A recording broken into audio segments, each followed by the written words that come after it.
اس تمہید کے بعد اب آئیے ہم یہ جاننے کی کوشش کریں، یہاں پر اللہ تعالیٰ نے دنیا میں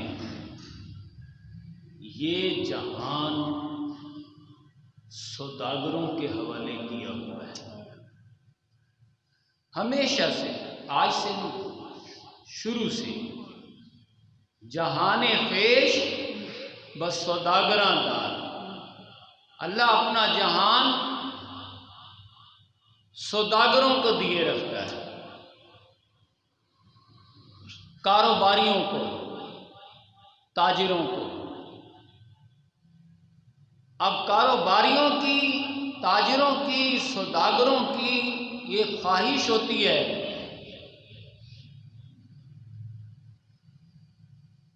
کہ عام عوام الناس دھندا پیٹیں، محنت مزدوری کریں، خون پسینہ ایک کریں اور عیش ہم کریں، آرام ہم کریں، عیاشیاں ہم کریں۔ انہیں زندگی کی بنیادی ضروریات بھی ہم سے لینے کے لیے انہیں تڑپنا پڑے، 100 دھندے پیٹنے پڑے۔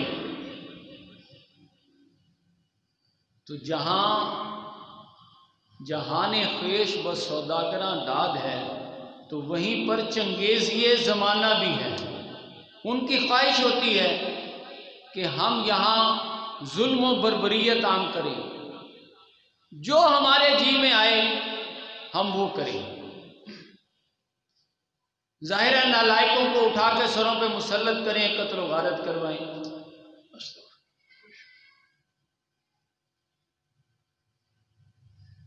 لیکن ان کا یہ کام یعنی ظلم و بربریت نہیں پائے تکمیل کو پہنچتا، اپنے مقصد میں تب تک کامیاب نہیں ہوتے جب تک کہ ایک اور کردار ان کا ساتھ نہ دے، اور وہ کردار ہے علامہ اقبال کی زبان میں تو اسے کہتے ہیں فقر خانقاہی۔ سورہ فاتحہ کے الفاظ میں اسے کہتے ہیں مقدور، دال۔ عام لفظ میں سمجھنے کے لیے اس کا ترجمہ کیا جا سکتا ہے مکار۔ جو اللہ نے اپنا جہان سوداگروں کو دیا ہوا ہے، اس سوداگر کے لیے لفظ استعمال ہوا ہے سورہ فاتحہ میں مقدور، جس کا ترجمہ ہم کر سکتے ہیں ایسا ظالم جو طاقتور بھی ہو اور دولت مند بھی ہو، یا یوں کہہ لیں ایسا دولت مند، ایسا طاقتور شخص جو ظالم بھی ہو۔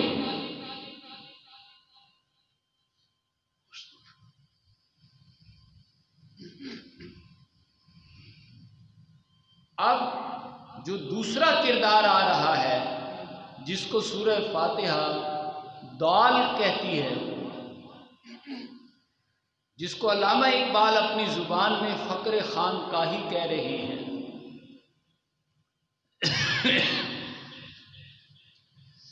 یہ جب سوداگر کا ساتھ دیتا ہے تو اب مغدوب اور دال کا گٹھ جوڑ عام عوام الناس کو اپنے ظلم کی بھیٹ چڑھاتا ہے۔ بسم الچراغ عام عوام کی گردن کاٹ کے اس میں پٹرول بھر کے اس کو تڑپتا ہوا دیکھ کر خوش ہوتا ہے، عیش کرتا ہے۔